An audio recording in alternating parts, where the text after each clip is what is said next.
Warning: the following video may contain harsh language, crude humor, and may offend unintentionally, and is an affiliate of Scythering Productions. The opinions and comments expressed do not reflect those of the Scythering team. All credit and criticism shall be warranted to TWS Productions. Viewer discretion is advised.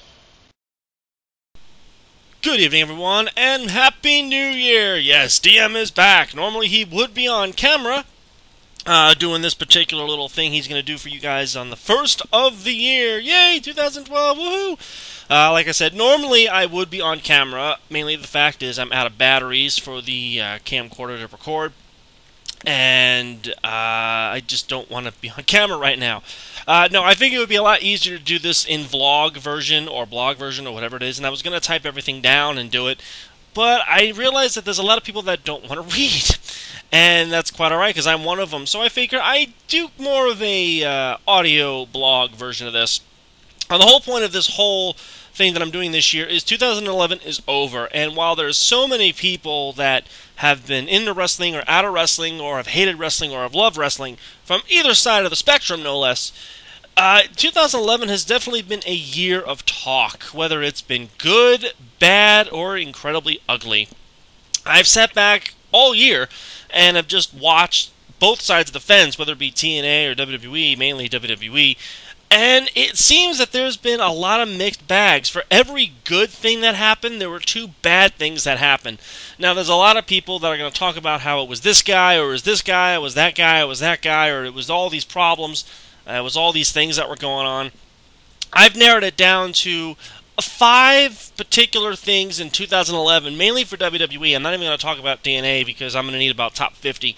But top 5 things in WWE that they had planned and ended up bad. And what I mean by ended up bad is there was no recovery from it. There's going to be a couple of people on here that you're going to wonder why aren't they on this list, but again, they're unrecoverable. They're recoverable. There are certain things on here that, again, WWE planned and it was unrecoverable. So we'll start with, well, out of 5, of course, as I said.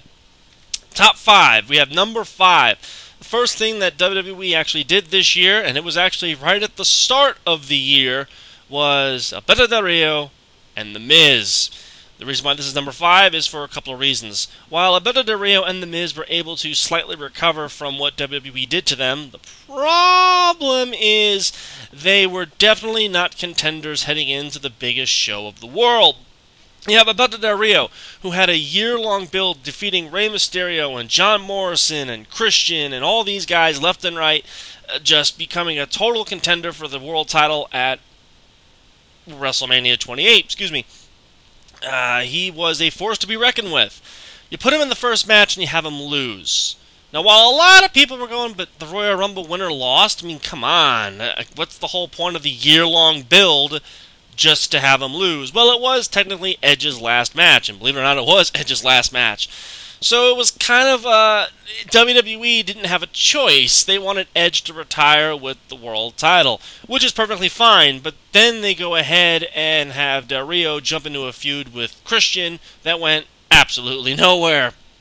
And unfortunately for Del Rio, going from SmackDown to Raw didn't really accomplish too much on Raw, and that's not necessarily his fault. It's, again, booking's fault. Now, the problem I have with The Miz is The Miz was never in the year of 2011 as WWE Champion what I like to consider a champion. No, he was more of a whiny, arrogant, cocky, kind of a heelish champion. Now, the difference between that is there are heel champions, there are dastardly champions, and there are cowardly champions. The Miz had no identity. There were some nights where he could beat the crap out of John Cena with the help of Alex Riley, and he'd just squeak by of a win. But then there were some nights where he can have the entire 88th Airborne on his side, and he couldn't beat Jerry Lawler. That's a problem. Not to discredit Jerry Lawler, but, you know, the guy is not in his prime anymore. His prime lost. It was gone 20 years ago. Why is The Miz having problems with this? And once we get to WrestleMania, The Miz was an underscore. What I mean by an underscore is you have John Cena, The Rock, and WWE Champion The Miz. That is how it felt. It seriously felt that The Miz, the WWE Champion, your WWE Champion, the representative of the company, who went ahead and did so much for the company, mind you, was the underscore. And he didn't necessarily get the win at WrestleMania because, A, he got double counted out with Cena on the floor, and B, if it wasn't for The Rock, he wouldn't have retained the title. To make matters even worse, they have a rematch next month where John Cena just wins the title anyway in a kind of a lackluster cage match. What has The Miz done since then? Nothing. To be 100% honest, he really hasn't done much. Yeah, he teamed up with R-Truth for a little while and they caused some controversy, but what has The Miz done? Again, 2011, not the best year for Alberto Del Rio and The Miz, which is kind of sad because they're, well, if you look at it this way, they're both former Money in the Bank winners and former WWE champions, and apparently it seems that they were set up for failure. So number 5 goes to Alberto Del Rio and The Miz for being horribly booked in the year of 2011.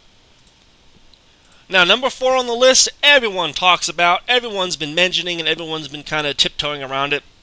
But number 4's kind of biggest fuck-up of the year is WrestleMania 27. Unfortunately, this was... No, I'm sorry, this was not the best WrestleMania in the world. Now, the best part is, WrestleMania 27 had all of the steam that you could have. You can have Triple H and The Undertaker, you had John Cena and The Miz, you had Punk versus Randy Orton, you had Cody Rhodes and Rey Mysterio, you had all of this, all this momentum going in, and it fell flat. And a lot of us wrestling fans were scratching our heads trying to figure out, how did it fall flat? Was it the fact that Triple H and Undertaker were underpromoted or overpromoted? Was it the fact that no one believed in the WWE champion that was The Miz? Was it the fact that no one really looked forward to seeing Michael Cole versus Jerry Lawler or Jim Ross or any combination of the three? Is it the fact that it felt more like a TV show with wrestling thrown in? WrestleMania 27, very underwhelming, and WWE was booking this to the moon, and unfortunately, for a lot of people, it fell flat. Now, there are some good moments in WrestleMania 27, albeit being Randy Orton and CM Punk's match, and Cody Rhodes and Rey Mysterio. Anything in between or after or during, not really a whole lot to take from, to be 100% honest. And yes, there was the whole Snooki thing, but there were not a lot of people that were behind the whole Snooki thing and the eventual release of John Morrison, which, let's face it, a guy and a talent like John Morrison should not be in a match with a celebrity that has no business being in the ring. You can sit there and argue with me the point left and right that, well, celebrities have always had some kind of involvement in WWE, but the problem is, not everyone is a fan of Jersey Shore. In fact, there are some people that were quite annoyed by it, and you're spending valuable time wasting it on certain stupid little things like this. And to make matters even worse, again, WrestleMania 27 was nothing more than just a setup for WrestleMania 28. I mean, yeah, you had The Rock and Cena kind of going back and forth and bantering through the entire thing, but again, it was a set-up pay-per-view. And when your champion, The Miz, mind you, who was number 5 on this list, when you have your champion be the underscore, the afterthought of the bigger rivalry that's going to happen at WrestleMania 28, that's a problem. You should never have WrestleMania be a setup or a build-up to next year's Mania. If anything, it should either start a new feud or end feuds. WrestleMania 27 did not do it, and that was WWE's, well, in my opinion, one of their biggest faults of the year that they planned, and unfortunately, there's not a lot of recovery from, because unfortunately, people paid money to see it, and they kind of walked out a little underwhelmed. Now, number 3 on the list, and I believe everybody can, well, agree with me on this one, and that is the women's division. I'm not necessarily saying that the women's division has become an absolute joke, but it's getting to the point to where there really shouldn't be a women's division. Now, they had massive plans for Karma to come in, take over, and completely destroy the women's division. That was the plan they were going. Unfortunately, there were some unforeseeable oversights that occurred, and they had to go a different route. Unfortunately, WWE's going other route. They decided to go from wrestling, which is what they were seeming to go towards, and decided to go back and looked at the turntable and said, Well, Michelle McCool was a heel. We have Beth Phoenix. Let's put them together. Not necessarily putting them together, but look at it. For almost a year and a half, you had Michelle McCool and Layla kind of roughshotting everything, and now you have Natalya and Beth Phoenix roughshotting everything. Did we just take a step back? And not for nothing, but the women's division has been very, very boring, even with Beth Phoenix at the helm. There are some people that are fans of Beth Phoenix, and there are some that are not fans of Beth Phoenix, but the other problem is, and it's been stated several times, that McMahon himself is not a real big fan of the women's division. If that's the case, why have them? Well, because we want to be sexually diverse, which is understandable. I personally think we should have a women's division. But the problem is, we're not necessarily going to get Lita and Trish all over again. We're never going to see that again. So why not take the talent that we have, being the wrestlers that we have, and let them wrestle for a change? A women's wrestling match will sell, let me tell you.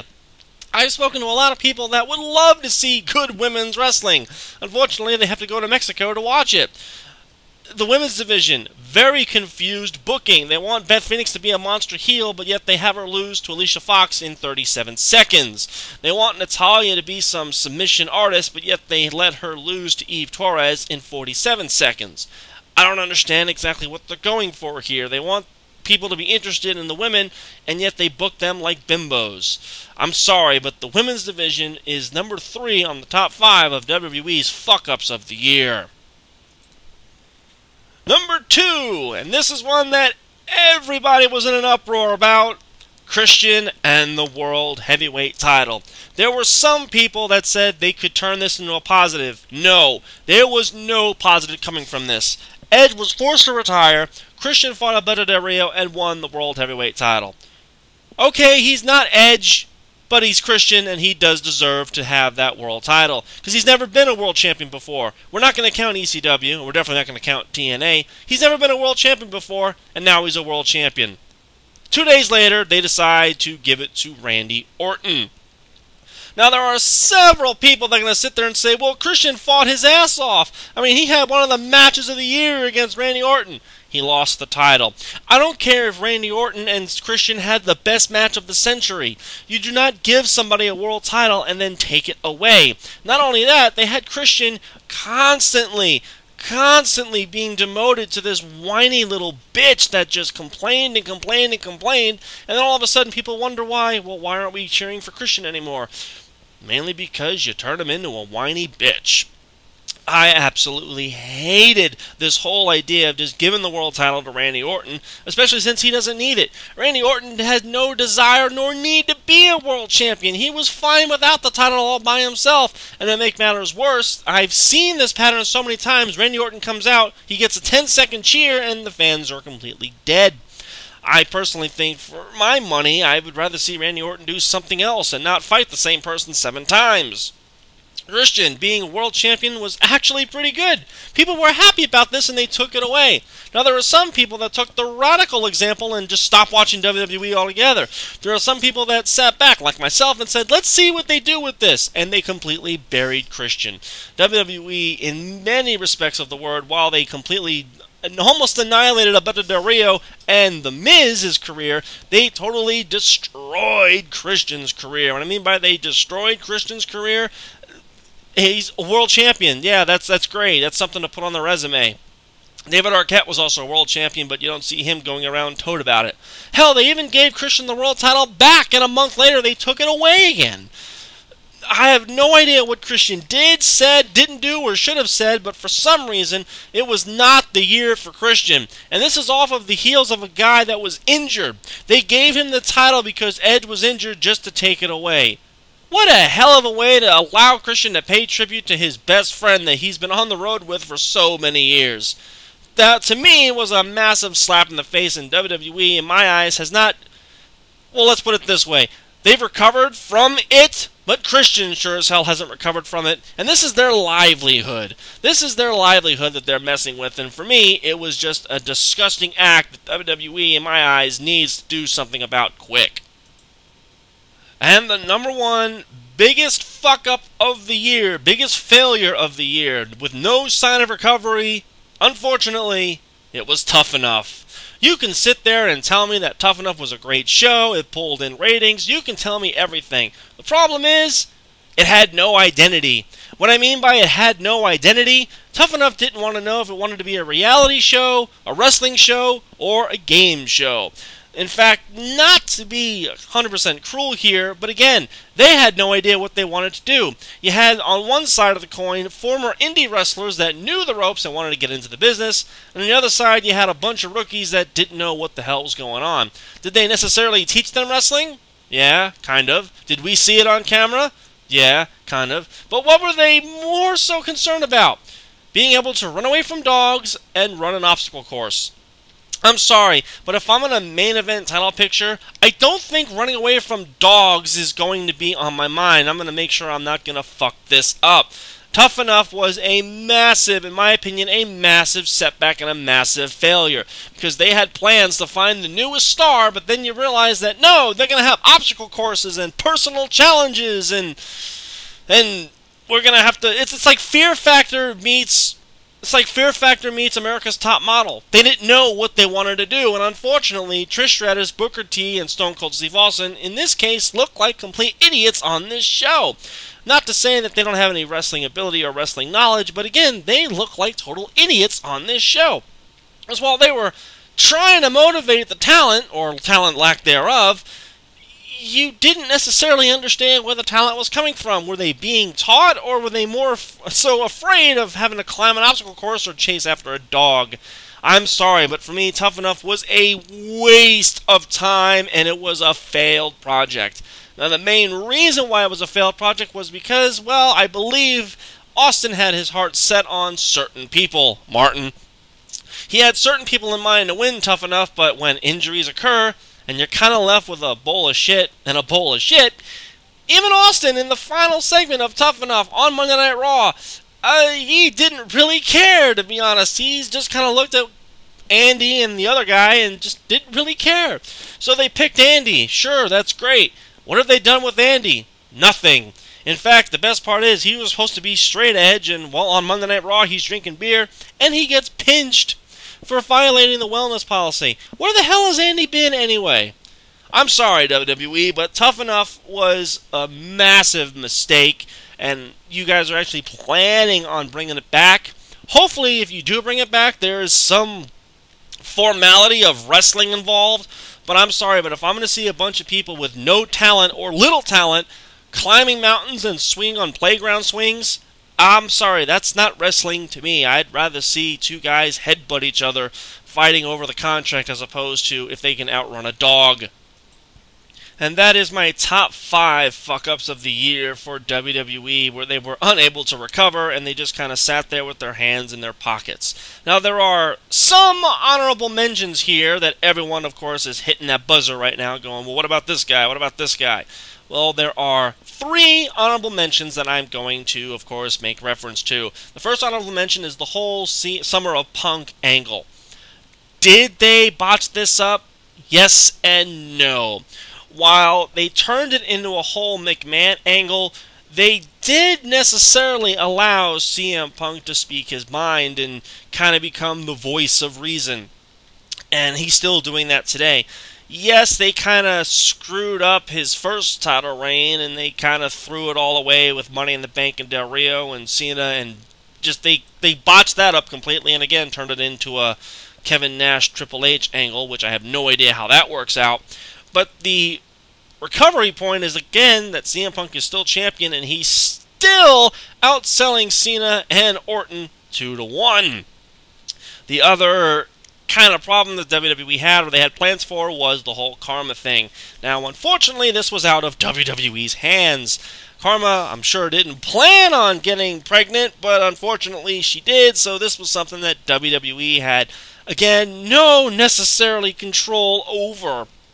And which is kind of unfortunate because everybody was pumped up for this, and the rug got taken away, which again, kind of unfortunate, but it was something that WWE did not expect, and unfortunately, they didn't quite recover from it.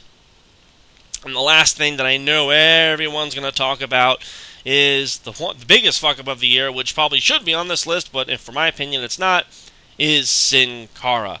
Okay, before you start throwing me the hate mail, here's the problem. WWE went to Mexico. They said, give us the best star you have. i.e. Mystico. They signed Mystico, they put him in blue, they threw him in a ring. Massive problem here is Lucha Libre style and American wrestling style are two totally different styles. It's almost as if you're going to take someone who rides a motorcycle and throw him behind an 18-wheeler. If you don't train the guy, there's going to be problems. Hell, when they signed Alberto Del Rio, they put him in developmental for, I believe, 8 months to a year before even bringing him to the main roster. Sin Cara, they just kind of said, okay, have a couple of warm-up matches, go out there and wrestle. Of course there's going to be botches. Of course there's going to be problems because, A, he doesn't necessarily know or how to adapt to the American wrestling style. B, no one is training him. And C, the people that they're having him wrestle against, well, they don't necessarily know how to wrestle or work his style. The best part is he had a great match with Evan Bourne and Christian who know how to wrestle the Lucha Libre style. And isn't it funny that they didn't have any problems, but yet you put them up in a match where they don't necessarily know how to wrestle Lucha Libre, and there's gonna be some issues.